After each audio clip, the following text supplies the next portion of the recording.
Hello friends, मैं अमृता मिश्रा अपने YouTube channel जय अमृता स्टोरीज में आप सभी का स्वागत करती हूँ। ओम नमो भगवते वासुदेवाय नमः। फ्रेंड्स, आपका दिन शुभ और मंगलमय हो। फ्रेंड्स, मैं आप सभी को अधिक मास की चौथी अध्याय सुनाने जा रही हूँ। श्री नारायण बोले, हे नारद, भगवान पुरुषोत्तम के आगे जो शुभ वचन अधिक मास ने कहे वह लोगों के कल्याण की इच्छा से हम कहते हैं, सुनो। अधिक मास बोला, हे नाथ, हे कृपा निधे, हे हरे, मेरे से जो बलवान है उन्होंने यह मलमास है ऐसा कहकर मुझ दीन को अपनी श्रेणी से निकाल दिया है। ऐसे यहाँ आए हुए मेरी आप रक्षा क्यों नहीं करते? अपने स्वामी देवता वाले मासादिकों द्वारा शुभ कर्म में वर्जित मुझ स्वामी रहित को देखते ही आपकी दयालुता कहाँ चली गई और आज यह कठोरता कैसे आ गई? ये भगवान कंस रूप अग्नि से जलती हुई वासुदेव की स्त्री देवकी की रक्षा जैसे आपने की, वैसे ही हे दीनवत्सल, कहिए मुझ शरण आए कि आज कैसी रक्षा नहीं करते? पहले द्रुपद राजा की कन्या द्रौपदी के दुशासन के दुख से जैसे आपने रक्षा की, वैसे ही दीनदयाल भी मुझ शरण आए कि आज कैसी रक्षा नहीं करते? यमुना में कालिया नाग के विष से गौ चराने वाले तथा पशुओं की आपने जैसे रक्षा की, वैसे ही दीनवत्सल, कहिए मुझ शरण आए कि आज कैसी रक्षा नहीं करते? पशु और पशुओं को पालने वालों एवं पशुपालकों की स्त्रियों की जैसे पहले के वन में लगी हुई अग्नि से आपने रक्षा की, वैसे हे दीनवत्सल, कहिए मुझ शरण आए कि आज कैसी रक्षा नहीं करते? मगध देश के राजा जरासंध के बंधन से राजाओं की जैसे रक्षा की, वैसे हे दीनवत्सल, कहिए मुझ शरण आए कि आप कैसी रक्षा नहीं करते?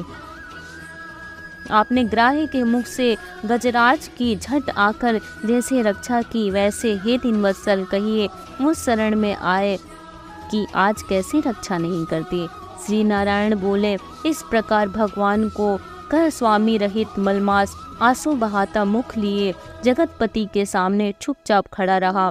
उसको रोते देखते ही भगवान दयार्द हो गए और पास में खड़े दीन मुख मलमास से बोले, श्री हरि बोले, हे वत्स, क्यों इस समय अत्यंत दुख में डूबे हुए हो? ऐसा कौन बड़ा भारी दुख तुम्हारे मन में है? दुख में डूबते हुए तुमको हम बचाएंगे। तुम शोक मत करो। मेरी शरण में आया फिर शोक करने के योग्य नहीं रहता है। यहाँ आकर महादुखी नीच भी शोक नहीं करता। किस लिए तुम यहाँ आकर शोक में मन को दबाए हुए हो? जहाँ आने से न शोक होता है, न कभी बुढ़ौती आती है, न मृत्यु का भय रहता है, किंतु नित रहा करता है। इस प्रकार के बैकुंठ में आकर तुम कैसे दुखित हो? तुमको यहाँ पर दुखित देखकर बैकुंठवासी बड़े विस्मय को प्राप्त हो रहे हैं। हे वत्स, तुम कहो, इस समय तुम मरने की क्यों इच्छा करते हो? श्री नारायण बोले, इस प्रकार भगवान के वाक्य सुनकर बोझा लिए हुए आदमी जैसे बोझा रखकर श्वास पर श्वास लेता है, इसी प्रकार श्वासोच्छ्वास लेकर अधिमास मधुसूदन से बोला। अधिमास बोला, हे भगवान, आप सर्वव्यापी हैं, आपसे अज्ञात कुछ नहीं है। आकाश की तरह आप विश्व में व्याप्त होकर बैठे हैं। चर अचर में व्याप्त विष्णु आप सबके साक्षी हैं। विश्व भर को देखते हैं। विषय की सन्निधि ने भी विकार शून्य आप में शास्त्र मर्यादा के अनुसार सब भूत स्थित है। हे जगन्नाथ, आपके बिना कुछ भी नहीं है। क्या आप मुझ अभागे के कष्ट को नहीं जानते हैं? तथापि हे नाथ, मैं अपनी व्यथा को कहता हूँ। जिस प्रकार मैं दुख जाल से घिरा हुआ हूँ, वैसे दुखित को मैंने न कहीं देखा है और न सुना है। क्षण, निमेष, मुहूर्त, पक्ष, मास, दिन और रात सब अपने अपने स्वामियों के अधिकारों से सर्वदा बिना भय के प्रसन्न रहते हैं। मेरा न कुछ नाम है, न मेरा कोई अधिपति है और न कोई मुझको आश्रय है। अतः क्षणाधिक समस्त स्वामी वाले देवों ने शुभ कार्य से मेरा निरादर किया है। यह मलमास सर्वदा त्याज्य है, अंधा है, गर्त में गिरने वाला है, ऐसा सब कहते हैं। इसी के कारण से मैं मरने की इच्छा करता हूँ। अब जीने की इच्छा नहीं है। निंद जीवन से तो मरना ही उत्तम है। जो सदा जला करता है वह किस तरह सो सकता है? हे महाराज, इससे अधिक मुझको और कुछ कहना नहीं है।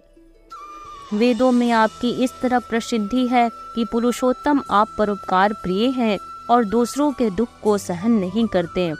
अब आप अपना धर्म समझकर जैसी इच्छा हो वैसा करें। आप प्रभु और महान हैं। आपके सामने मुझ जैसे पामर को घड़ी घड़ी कुछ कहते रहना उचित नहीं है।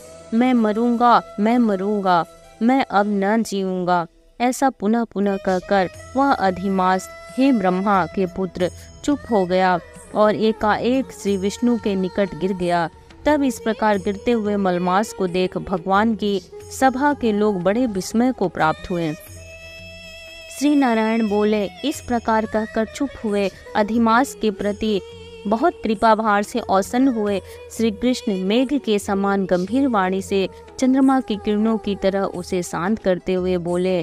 सूत जी बोले, हे विप्रो, वेद रूप रिद्धि के आश्रित नारायण का पापों के समूह रूप समुद्र को शोषण वाला बड़वानल अग्नि से समान वचन सुनकर प्रसन्न हुए नारद मुनि पुनः आदि पुरुष के वचनों को सुनने की इच्छा से बोले। जय श्री कृष्ण। राधे राधे। चौथा अध्याय समाप्त होता है। फ्रेंड्स, आगे का अध्याय सुनने के लिए प्लीज़ हमारे चैनल पे बने रहिए।